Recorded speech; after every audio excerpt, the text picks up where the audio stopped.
Hello students. तो आज हम लोग स्टार्ट करेंगे क्लास टेंथ। और टेंथ में हम लोग क्वेश्चंस यहाँ भी करने वाले हैं। उन क्वेश्चंस को करने वाले हैं जो बोर्ड एग्ज़ाम में आ सकते हैं, जिनके आने के ज़्यादा चांस हैं बोर्ड एग्ज़ाम में। हम उन क्वेश्चंस को करने वाले हैं और ये हमारा रिवीज़न है। क्लास टेंथ का ये रिवीज़न है बच्चों, और ये रिवीज़न बोर्ड 2023 के लिए है, बोर्ड्स के लिए है। और यहाँ हम बस उन्हीं क्वेश्चंस को डिस्कस कर रहे हैं जो आपको एग्ज़ाम में मिल सकते हैं, जो आपको एग्ज़ाम में मिल सकते हैं। तो हम चैप्टर 1 से स्टार्ट करेंगे और एग्ज़ाम से पहले सभी चैप्टर के उन पॉसिबल क्वेश्चंस को सॉल्व करेंगे। तो चलिए स्टार्ट करते हैं। चैप्टर 1 के बारे में देख लेते हैं। चैप्टर 1 जो है वो रियल नंबर का चैप्टर है, रियल नंबर है। और यहाँ से अप्रॉक्स 5 मार्क्स आपको मिल सकता है, 5 मार्क्स मिलेगा, ठीक है। जिसमें से ज़्यादा चांस है कि 2 MCQ मिल जाएंगे आपको, छोटे क्वेश्चन, और 1 क्वेश्चन आपको ऐसा मिलेगा जो 3 मार्क्स का होगा, ठीक है, एक्सपेक्टेड है, ठीक है। तो आज हम लोग इस लेक्चर में MCQ करने वाले हैं, ठीक है। तो चलिए स्टार्ट करते हैं MCQ। फर्स्ट देखिए, आप यहाँ पर समझिए इसको, बहुत इजी है, बहुत ही इजी है। आपको ज़्यादा कुछ इसमें करना नहीं है, बस इसको समझना है। और देखिए फर्स्ट क्वेश्चन जो आपने यहाँ पर देखा, जो भी ये लिखा हुआ है, उसमें इन्होंने ये लिखा, इसका सॉल्यूशन मैं आपको देता हूँ।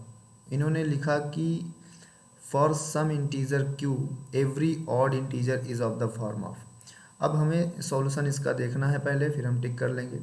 देखिए अगर कोई भी इंटीजर q है, तो अगर हम उसको ऑड इंटीजर के फॉर्म में लिख पाएँ तो कैसे लिखेंगे। सपोज़ कर लीजिए कि let A B any integer, A B any integer, कोई भी इंटीजर है ये ए, ठीक है, which can be express as, जिसको हम लिख सकते हैं, which we can express as, which we can express as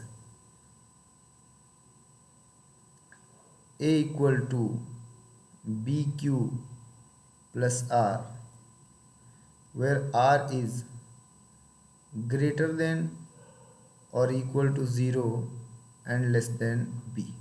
उसको हम इस तरह लिख सकते हैं, ठीक है। तो अगर हम उसको इस तरह लिख सकते हैं, अब इसमें मैं बताऊं कि r की वैल्यू 0 से स्टार्ट होगी और वो b तक चलेगी, ठीक है। तो मैं कह रहा हूँ कि आप यहाँ पर b की वैल्यू आप ले लीजिए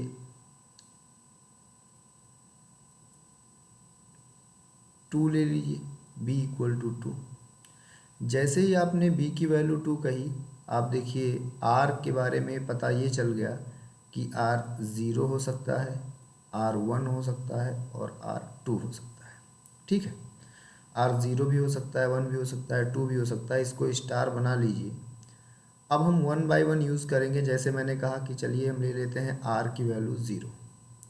जब हमने r की वैल्यू 0 करी तो हमें a कितना मिल रहा है, देखिए 2q। और 2q देखकर आपको समझ आया होगा कि ये इवन है, ठीक है।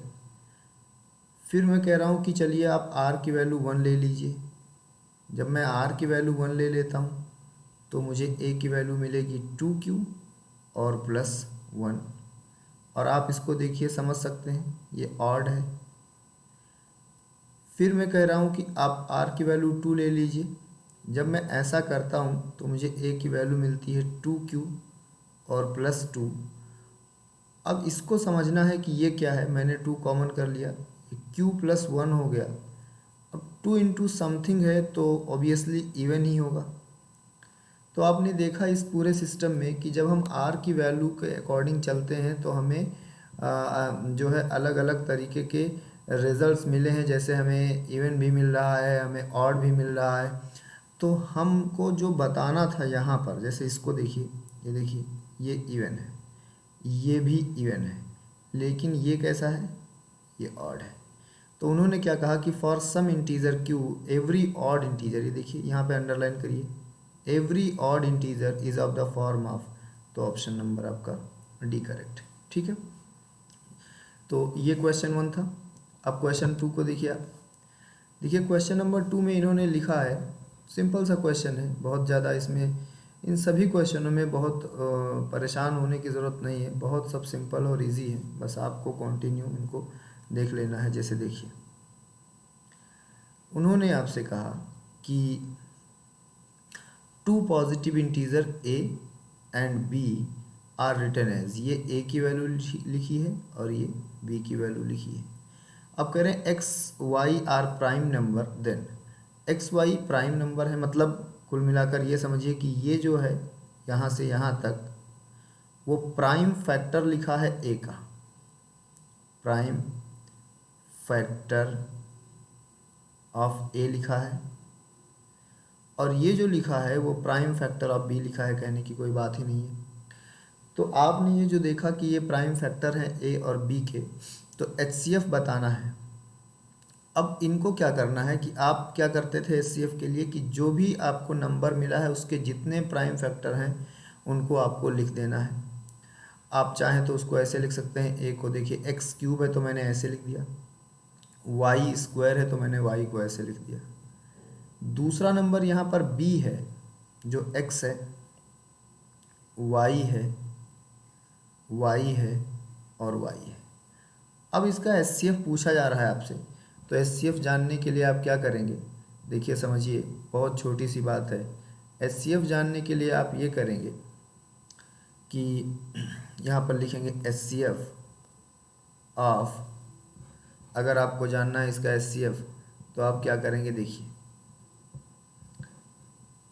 एचसीएफ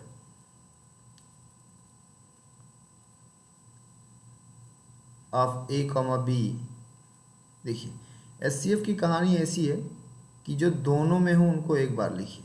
ये देखिए एक्स इंटू, ये देखिए इसको वाई इंटू, ये देखिए इसको वाई। तो ये आपने देखा, अब इनको मल्टीप्लाई कर दीजिए एक्स और वाई स्क्वायर। यहाँ आ जाइए, यहाँ आ जाइए, देख लीजिए कि कौन सा ऑप्शन है जो मैच कर रहा है, कौन सा ऑप्शन है जो मैच कर रहा है। देखिए क्या आया हुआ है, एक्स वाई स्क्वायर आया हुआ है। तो अब यहाँ देखिए ऑप्शन नंबर बी आपका सही है, ठीक है। तो इस तरह से आपने इस क्वेश्चन को सॉल्व कर दिया, जब आपको ए बता दिया गया था और आपको बी बता दिया गया था और आपसे कहा गया था कि एक्स और वाई प्राइम है, तो एचसीएफ निकालिए ए बी के। चलिए नेक्स्ट क्वेश्चन पर आते हैं। नेक्स्ट क्वेश्चन ये लिखा हुआ है, ये सिंपल है और बहुत बार एग्ज़ाम में आता है, इस बार भी आ सकता है एग्ज़ाम में, तो इस पर बहुत फोकस रहेंगे हम लोग।